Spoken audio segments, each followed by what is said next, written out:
Welcome to குறுக்கு academy. ஓரெழுத்து ஒரு மொழி ஷார்ட்கட் பார்க்கலாம்.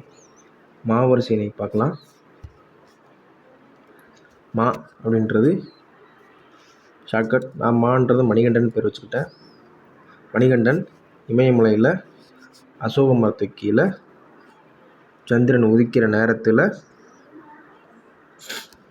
மந்திரம் சொல்லி நஞ்சுண்ட சிவனையும் காலத்தை வென்ற பிரம்மனையும் யமனையும் வர வச்சுட்டான் அப்படின்றதான்.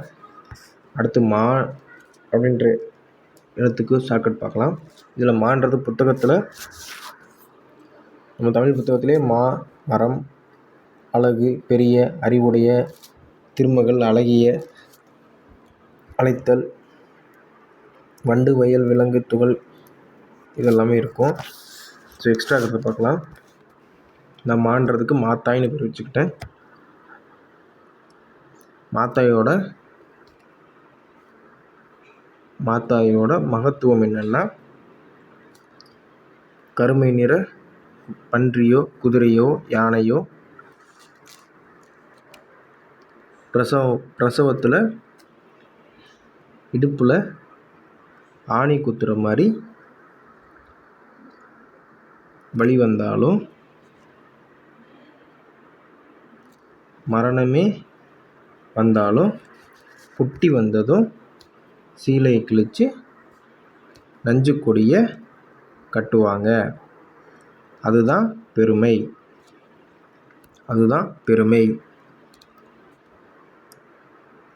என்னதான் பண்ணாலும் தாய் மேன்மைதான். வெறுப்பு காட்டாமல் மிகுதியான செல்வத்தை தருவாங்க. அடுத்து மீ வரிசை. மீன்றதுக்கு நான் மீசக்காரன்னு பேர் வச்சுக்கிட்டேன். மீசக்காரன் வானத்துக்கு மேலே போனாலும் அவன் மீசையோட உயரத்தை பற்றி பெருமையை பேசி, மேன்மையை பேசி, மகிமையை பேசுகிறேன்னு கிரிஞ்சு பண்ணிகிட்ருக்கான். அடுத்து மூப்பு வந்தால் மூவேந்தருக்கும் அழிவு வரும். மூவேந்தர்லேயும் 3 வந்துடும்.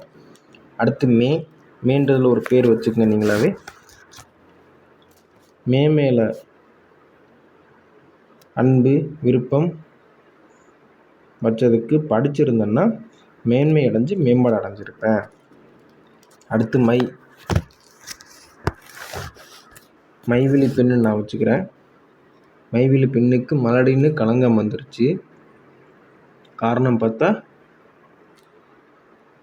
குற்றம் செஞ்சு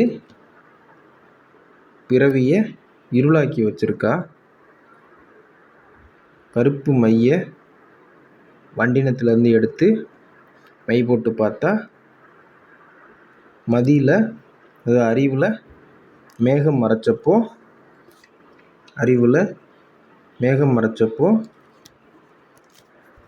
இந்த தீங்கு செஞ்சுருக்கா. என்ன தீங்குன்னா, இளமையான செம்மறியாட்டுக்கு அழுக்கு நீரை வச்சு பாவம் செஞ்சுருக்கா.